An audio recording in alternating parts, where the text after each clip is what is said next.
Hey, and welcome to the first installment of my YouTube channel. Things around here are going to be a little different to how they are on my other platforms, on Instagram, on my podcast, on Facebook. And the reason that I've created this channel is because, and the reason I'm calling it Let's Be Honest, is because I guess some people might look at my life and think that maybe I've got it all or I've had it easy. And this is coming off the back of just literally buying our third dream car.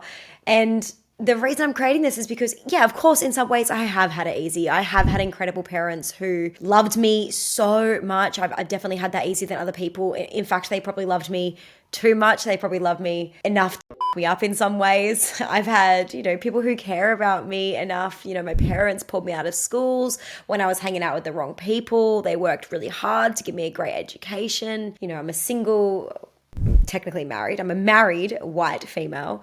And so there have been privileges that I have definitely had for sure that have made it easier for me to get to where I am today. But in other ways, I am just like every single other person. I have got so much shit and baggage. I've had bad relationships. I self-sabotage. I make mistakes. I've hurt people.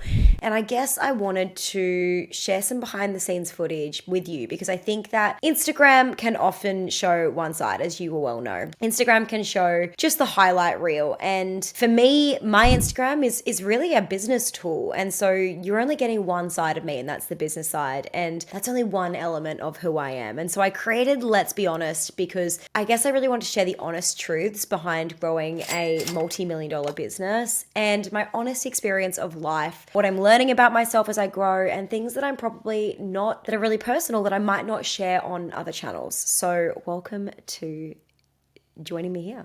So what's been happening for me in the last 12 months? This 12 months has been absolutely crazy in my life. And it started with hiring a heap of team members back 12 months ago. I had so many coaches, so many team members in my business, and I was really able to finally take that step back that I'd always dreamed of to create that time freedom. For the last 5 years up until that point, honestly, I worked really hard. I was doing all of the sales calls. I was doing all of the coaching calls. I was doing all of the group coaching calls. I was doing all of the marketing, all of the social media, all of the things. And by the time I finally took a step back, I was well past burnt out. And it took me quite a long time to actually recover. In the last 12 months, I feel like I finally found my feet again. And I'm feeling like I'm really loving where life is at the moment. So one, I got married to my incredible husband, Tim, who has been the biggest cheerleader for my business and honestly just such an incredible support person.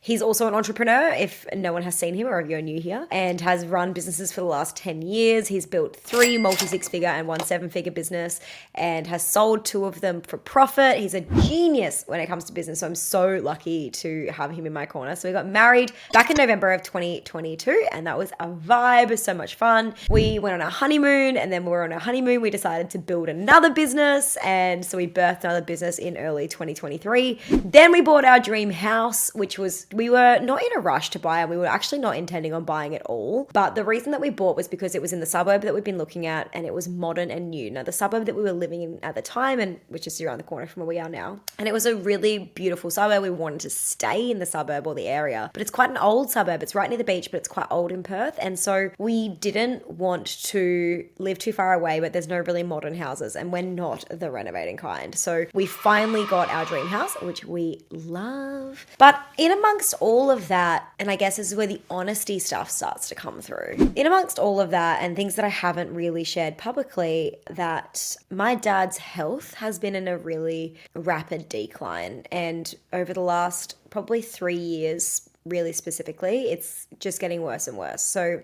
about 2 years ago, my dad was diagnosed with dementia, and not that we tell him that, we call it short-term memory with him, because we don't want to alarm him or create any additional fear around it. And so 3 years ago, he was diagnosed with dementia. In the last 12 months, it's become really bad. My mum is his sole carer, and that's a lot for her as well. My parents actually separated when I was 8, and they have been separated pretty much my whole life.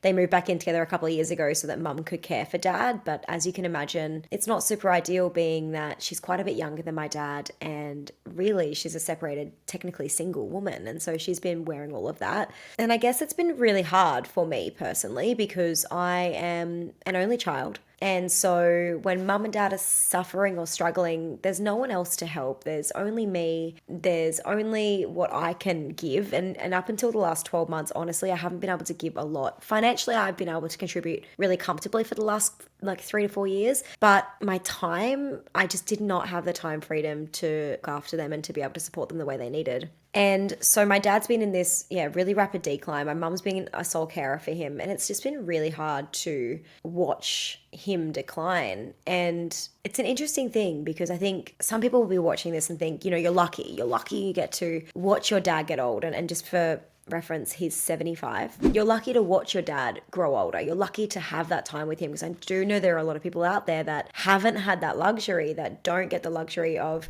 seeing their parents to 75 years. But on the flip side, when you watch your loved one go through what I'm watching my dad go through, it's really fucking hard and it's really heartbreaking because he's no longer the man that he was. He has good days where sometimes I feel like my dad's back, but for the most part, he is a child, really. He is a young child who has needs and who needs to be fully cared for. And it's so heartbreaking to watch the person who was the strongest, most capable man in your life become that. So in the background of all the things that you might see on social media are like my business is going from strength to strength and the new cars and the new house and the marriage and the dream husband and all the things that have been going so well for me, and they have been. I just wanted to share a little bit of the reality of what's actually going on behind closed doors. So dad has been one thing that's definitely been tricky, and in the last couple of months we've started looking at nursing homes for him just because we know that he probably need that additional care, and it's not something that I can or am honestly willing to provide. And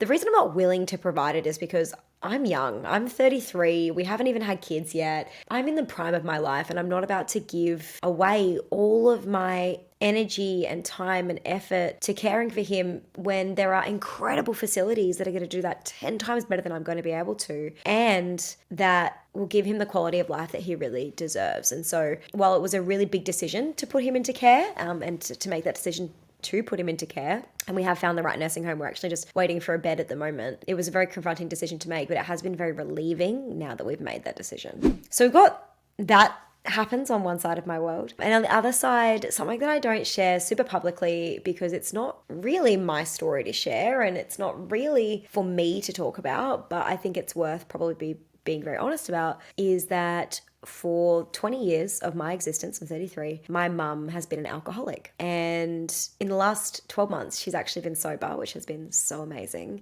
And I love my mum and she's an incredible woman and I'm so proud of her and I'm so grateful for her because she is so strong and she's overcome so much. And I'm so lucky to have her in my corner. But mum's sobriety has also been something that I deal with in the background. Up until the last 12 months of her sobriety, there's been constant relapses, hospital visits, broken limbs, car crashes, and all sorts of stuff that goes on in the background. And throughout all of that, with my dad's health and my mum's, drama that always goes on, I've had to show up and run a 7-figure business with 14 team members and with, hundreds of clients at any one time. And I wanted to talk a little bit about what it really fucking takes to have to show up like that, even when you have so much going on. And the truth of it is I compartmentalize. I get asked all the time. Anyone who knows what's actually going on behind the scenes in my life, or a select few friends, some clients who I happen to speak to about it if we get the opportunity. If a client comes to me and says that they're going through something really hard, I'll often share, I get it and I really do. And here's what I've been going through, just so they don't feel like they're broken, because you're not. Everybody has their shit, guys. I am friends with so many incredibly successful people and they all have stuff, whether it's their kids are sick or getting diagnosed with something, or they personally have health scares, or they're dealing with family stuff or partner stuff, or it is a constant. Life is not supposed to be easy, but it's the darker parts of life that make the lighter stuff feel so good, right? You only love the sunshine so much more the day after it's finished storming. It's that polarity is what gives us the joy and the gratitude. If we didn't have the dark days, if we didn't have the hard stuff, maybe the good stuff wouldn't feel so good. And so throughout all of this, you have to show up in business. And one of the ways that I show up, like I said, is I compartmentalize. I do not bring my stuff to each part of my day. Might wake up to an awful phone call from my mum, or realize that, she's probably been drinking again, or find out that, dad's had a fall or he's back in hospital. And I might find out 10, 15 minutes before I'm jumping onto a group call with my team, with my team or with my clients. And there's no fucking way that I'm not going to show up for that thing. So I need to just take a breath, compartmentalize. I tell myself the way that I deal with it is I tell myself, okay, I'm going to deal with that, and I'm going to have I'm not avoiding the emotion of that, because that needs to be dealt with. And sometimes it's really triggering, and sometimes I really need to personally deal with that stuff. And so I will put it over there on a shelf for a second, and then I will focus on, okay, what do my clients need?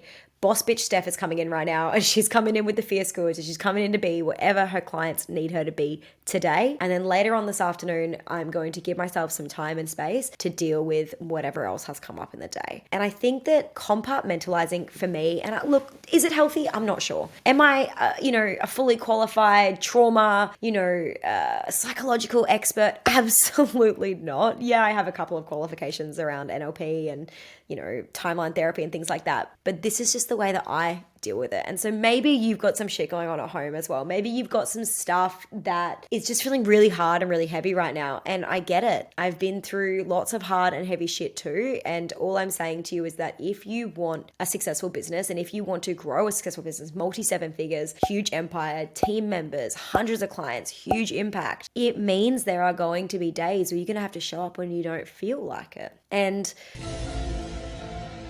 I just wanted to, share that message with you guys, because it's something that I hear a lot online. Is people often complain about how hard life is or what they've got going on. And I think that they feel like they're really isolated in that. And I wanted to share with you that you're not, and that all of us are going through some version of this.